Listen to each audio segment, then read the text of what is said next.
Baiklah orang Australia, saatnya bangun. Kamu tidak bisa bilang kalau kamu tidak tahu. Kamu tidak bisa beralasan tidak tahu, karena di zaman sekarang ini, tidak tahu itu tidak bisa dimaafkan. Di zaman media sosial seperti sekarang, di mana kamu bisa melihat apa yang terjadi di dunia tanpa harus bergantung pada media arus utama tradisional, kamu tidak bisa bilang kalau kamu tidak tahu. Orang-orang seperti saya sudah memperingatkan kamu selama bertahun-tahun bahwa apa yang terjadi di Eropa akan terjadi di Australia.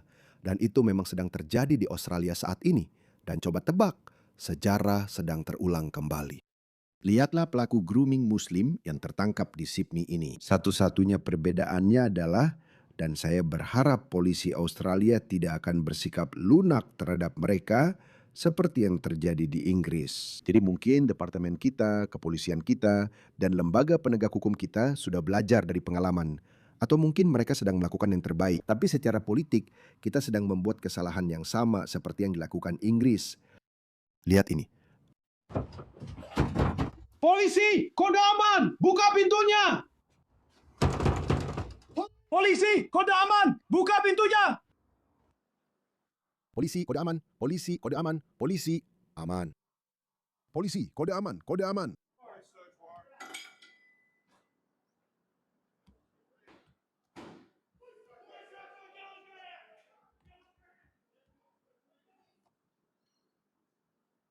Media arus utama tidak membicarakan ini, teman-teman. Media arus utama tidak membicarakan ini. Diduga terkait geng Timur Tengah.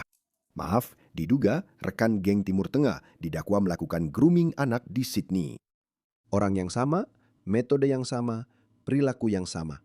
Tapi kita tidak bisa membicarakan ini atau tidak bisa melakukan apa-apa tentang ini karena jangan sampai jika Anda membicarakan multikulturalisme atau keburukannya, maka Anda dianggap rasis dan intoleran.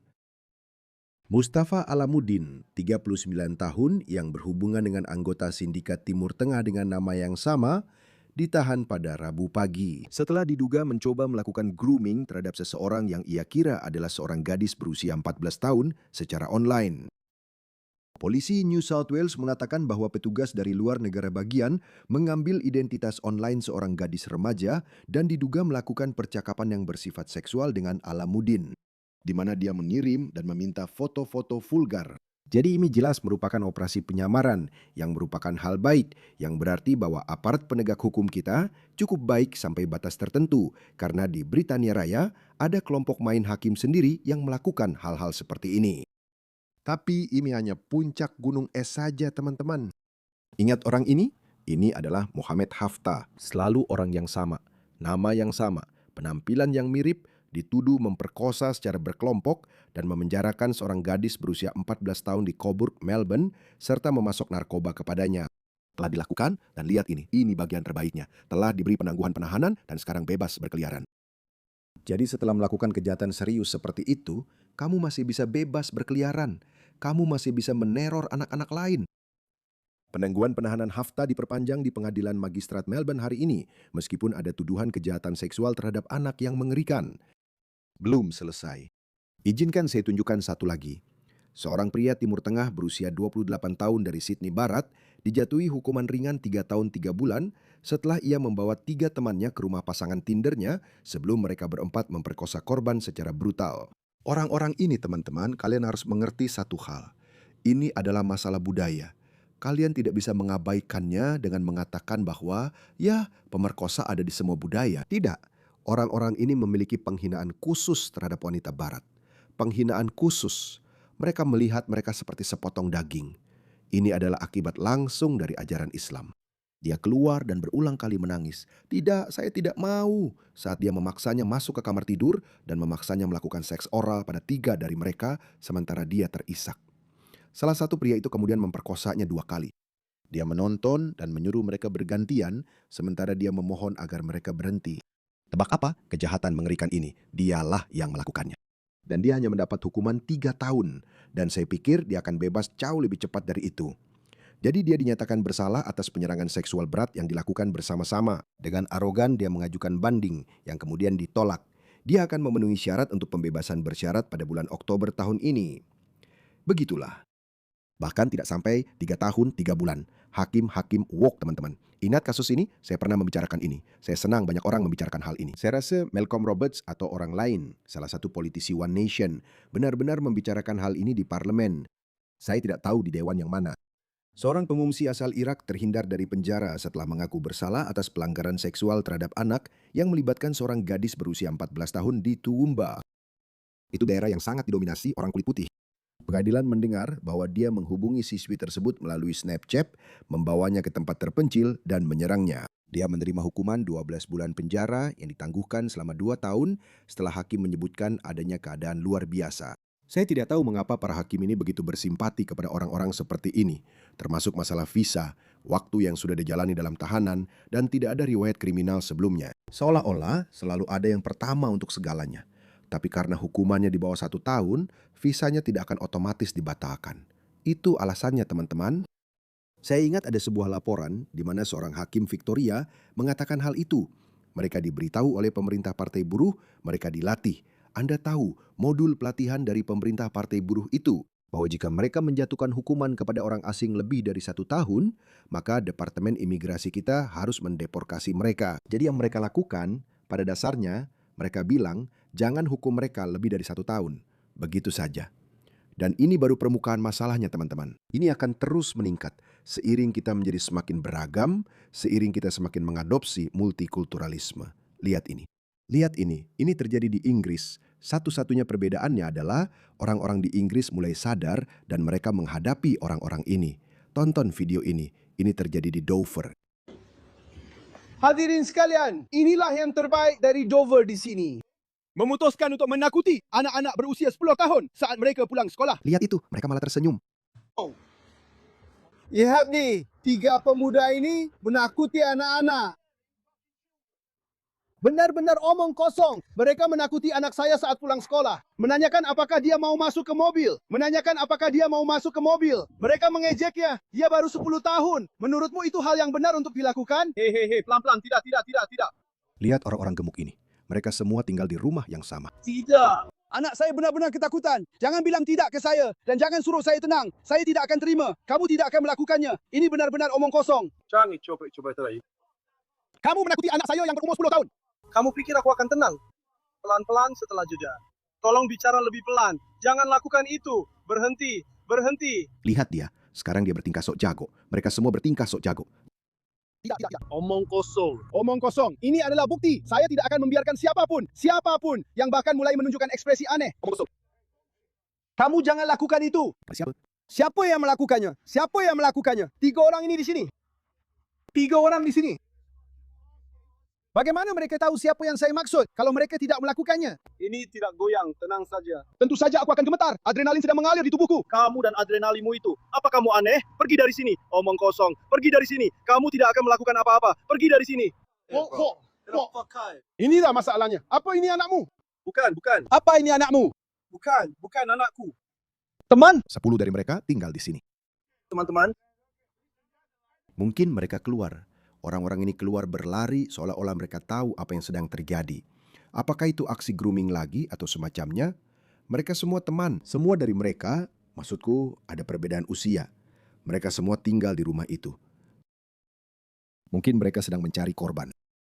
Dan mereka akan melakukan grooming padanya, lalu mereka akan memperkosanya secara beramai-ramai, melakukan apa yang biasa mereka lakukan. Ini sama sekali tidak masuk akal. Kenapa ada 3, 4, 5, 6 orang di rumah itu? Dan lihat, seperti yang saya katakan, dia bukan ayahnya. Kelompok usia berapa mereka? Bagaimana mereka bisa berteman? Masalahnya, apakah ini anakmu? bukan. Apakah ini anakmu? Bukan, dia bukan anakku. Teman. Teman. Oke, dengar, aku tidak mengerti. Semua anak-anak yang lewat di sini. Dan dia pikir dia bisa mengajak mereka masuk mobil. Lalu menakut-nakuti mereka. Bagaimana kamu tahu siapa orangnya? Kalau kamu tidak pernah bilang apa-apa, Lalu bagaimana kamu tahu itu orangnya? Ada ratusan anak yang lewat. Dan kamu tahu itu dia. Kamu omong kosong. Omonganmu benar-benar omong kosong. Di sana juga ada seorang wanita. Australia, inilah masa depanmu. Setidaknya orang Inggris sedang melawan. Tidak ada alasan. Lihat wajah-wajah ini. Pelaku kejahatan seksual Mansur Ahmad menangis setelah dipenjara selama 6 bulan karena melakukan panggilan ancaman selama 14 menit yang keji kepada petugas polisi transportasi Inggris, di mana dia bersumpah akan menikam petugas dan menyiramkan asam ke wajah mereka. Pria berusia 31 tahun dari London Barat ini, orang London ini, sebelumnya pernah dipenjara karena melakukan pelecehan seksual terhadap 2 wanita di kereta bawah tanah London. Mengeluarkan ancaman menjijikkan itu pada tanggal 27 Mei. Dia mengaku merasa sangat marah setelah foto penahanannya dirilis. Ahmed, yang memiliki serangkaian catatan kriminal sebelumnya, mengaku bersalah di Inner London Crown Court atas tuduhan komunikasi mengancam dan ketertiban umum dan lain-lain. Lihat ini, orang-orang di Britania Raya, ini adalah Skotlandia. Mereka bahkan tidak bisa melakukan protes saat ini. Apa ini?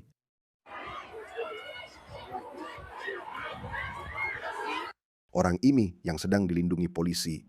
Ya, masuk akal. Saya rasa mereka memang harus melindunginya. Dia tinggal di sebuah tempat di kota kecil di Glasgow. Maaf, saya tidak tahu. Saya tidak terlalu familiar dengan daerah pinggiran atau apapun sebutannya di Cranhill, Glasgow. Seorang migran memperkosa seorang anak dan dia juga sedang bebas dengan jaminan. Jadi polisi datang untuk mengantarnya ke pengadilan.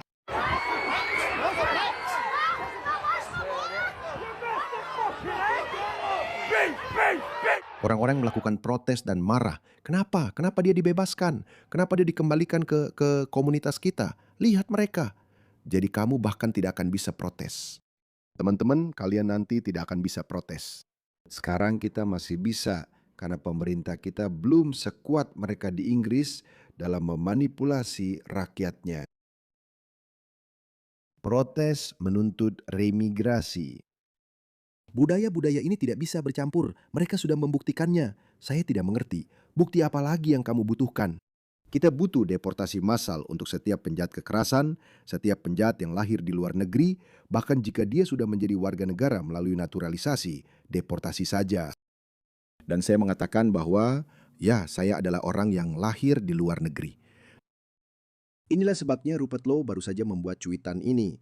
Saya membaca bahwa Pakistan telah menetapkan tuntutannya untuk menerima kembali pemerkosa Rochdale mereka, yang hanya satu dari ratusan orang.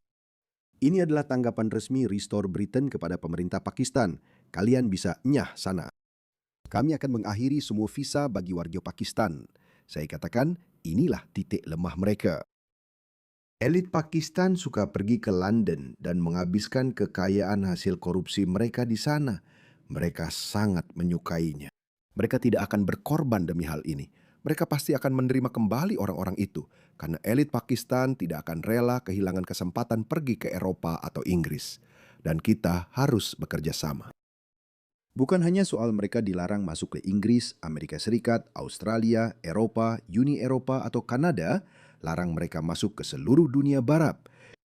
Mereka pasti akan menerima semuanya. Mereka akan berkata, begini, bawa saja semuanya ke sini. Kami tidak mau, tolong jangan biarkan kami. Saya teringat undang-undang yang diperkenalkan oleh Sir Bill Browder yang disebut Undang-Undang Magnitsky.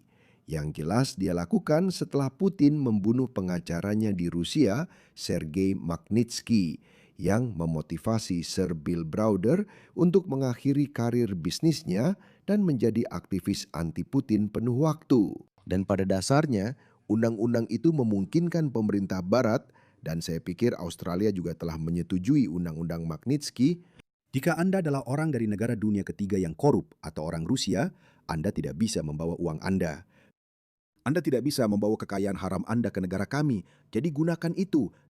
Gunakan Undang-Undang Magnitsky dan mulai mengancam politisi Pakistan yang korup seperti Nawaz Sharif dan Shahbaz Sharif, dan seluruh elit politik Pakistan itu korup. Jadi tahu tidak? Mereka akan bilang tidak.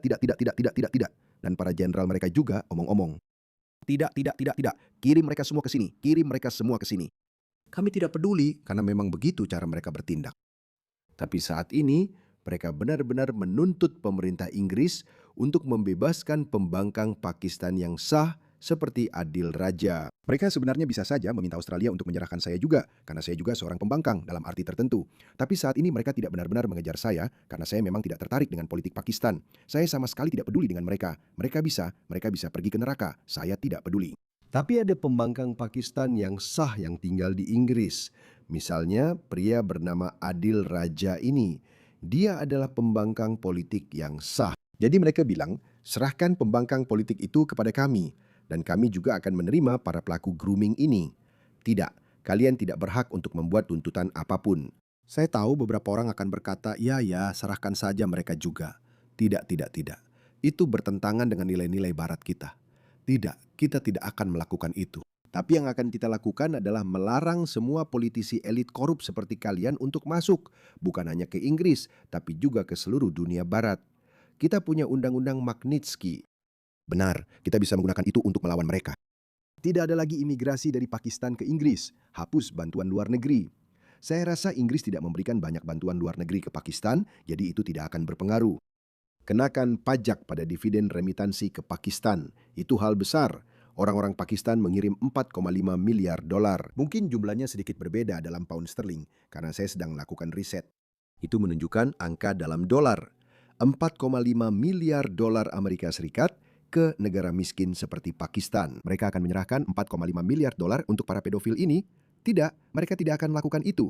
Sekali lagi, seperti yang saya katakan, mereka tidak dalam posisi untuk membuat tuntutan apapun. Kami akan bekerja sama dengan sekutu internasional untuk memastikan bahwa semua visa bagi warga Pakistan ke negara-negara tersebut juga dibatalkan bersama dengan sanksi perdagangan yang kejam. Mantap. Ya, itulah yang harus kita lakukan. Deportasi kita, NATO? Saya tidak mengerti apa maksudnya. Inggris tidak akan diintimidasi atau diperas oleh negara nakal yang telah memasok kami dengan pemerkosa anak dan pedofil tanpa henti. Teman-teman, jumlahnya benar-benar mencapai ribuan, puluhan ribu.